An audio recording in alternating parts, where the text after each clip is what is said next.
Assalamualaikum warahmatullahi wabarakatuh. Selamat pagi anak-anak. Bagaimana kabarnya hari ini? Sebelum kita memulai pelajaran pada pagi hari ini, marilah kita membaca surah Al-Fatihah di dalam hati terlebih dahulu. Al-Fatihah. Baik, Ibu akan presensi terlebih dahulu. Amira, Nefta, Dava, sudah masuk semua? Baik anak-anak, hari ini kita akan belajar tentang teks non-fiksi. Dibuka bukunya halaman 30. Apa itu sih teks non-fiksi? Ada yang tahu nggak apa itu teks non-fiksi?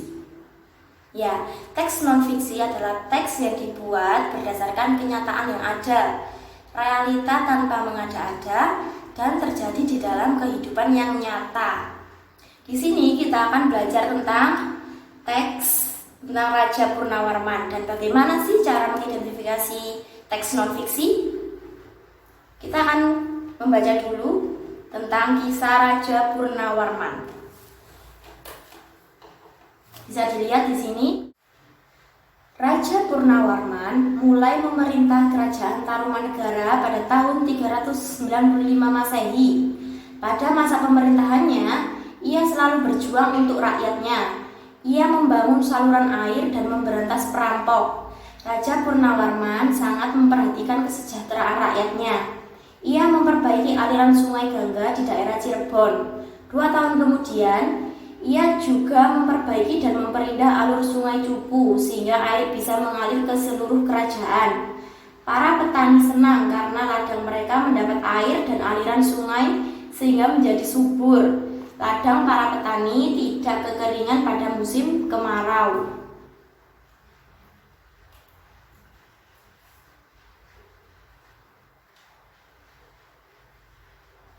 Raja Purnawarman juga berani memimpin angkatan laut kerajaan Tarumanegara untuk memerangi bajak laut yang merajalela di perairan barat dan utara kerajaan.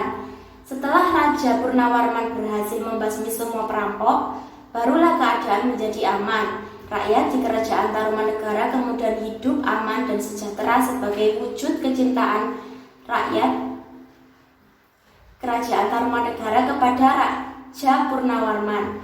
Telapak kakinya diabadikan dalam bentuk prasasti yang dikenal sebagai prasasti Ciarete. Baik anak-anak, setelah kalian membaca teks tentang cerita Raja Purnawarman, kalian bisa menceritakan kembali siapa sih Raja Purnawarman itu?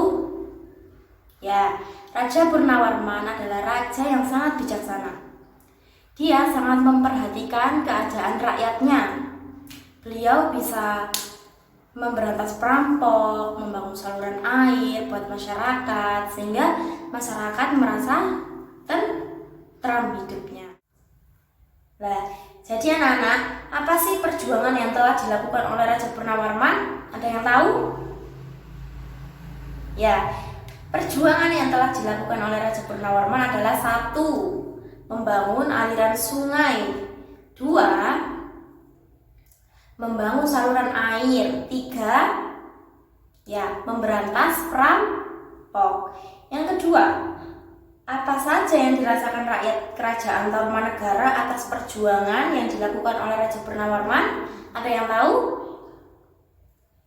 Ya, rakyat merasa bahagia karena memiliki raja yang sangat bijaksana. Betul sekali. Nomor 3.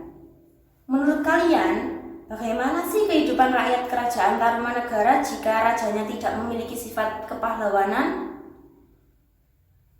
Ya, rakyat akan merasa sengsara karena kebutuhan sehari-hari mereka tidak akan tercukupi karena rajanya tidak mempunyai sifat kepahlawanan.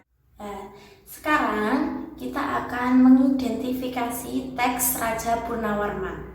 Apa sih tujuan dari mengidentifikasi teks? Ada yang tahu nggak? Ya, tujuan mengidentifikasi teks adalah supaya kita itu mengetahui informasi apa saja yang ada di dalam teks tersebut.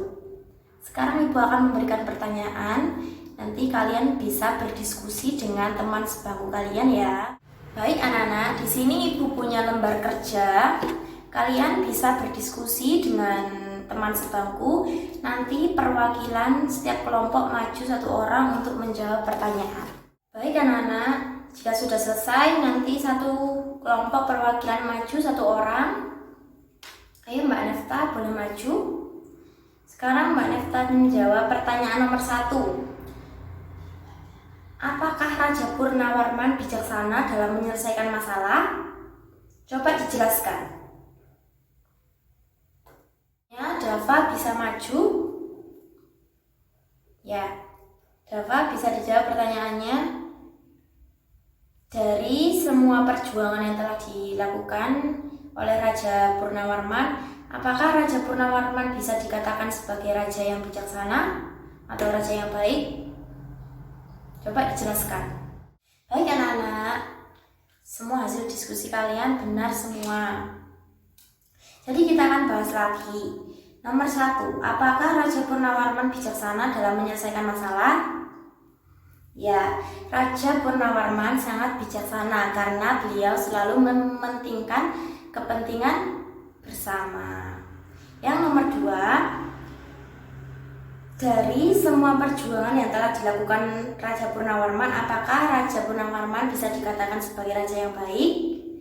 Jawabannya ya, karena Raja Purnawarman adalah raja yang sangat gagah, berani, dan selalu jujur dalam mengerjakan tugasnya. Anak-anak, dari cerita tentang Raja Purnawarman tadi kita dapat mengambil kesimpulan bahwa kita bisa mencontoh sifat Raja Purnawarman, yaitu 1, pemberani, jujur, dan selalu mementingkan kepentingan bersama.